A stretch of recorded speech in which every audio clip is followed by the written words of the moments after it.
This is the rc.firewall file that I'm using, which contains all the IP table rules in order to provide the packet forwarding between the client and the server, and in order to connect the client and the server to the internet.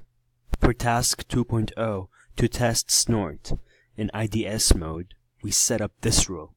When I ping from the client to the server, these ping requests should be alerted and detected by snort on the gateway.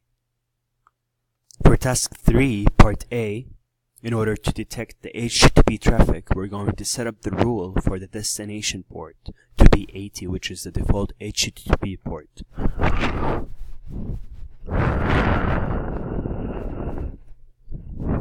And when I issue the traffic from the client to the server, this HTTP traffic should be detected by snort that's listening on the gateway.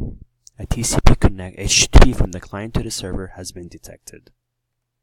In order to test the task 3 part B, which is the SSH, we're going to be allowing the destination port to be 22. When I SSH from the client to the server, snort should be able to detect that and log. As you can see here, SSH from the client to the server has been detected. For task 3 part C, I set up the ICMP underscore sequence is equal to 7. As you can see, after reaching the 7th ping, snort will be able to detect that and will be able to show it here in the sequence equals 7 test detected. For task 3.2, we're running snort in the IPS mode. Here, we're able to block the ICMP underscore sequence equals 7 destination port unreachable, and that was able to be detected by snort as shown here. For task 3.3,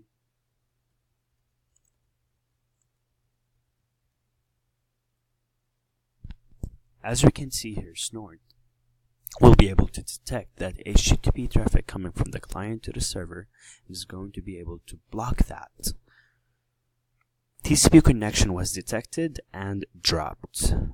And as we can see here,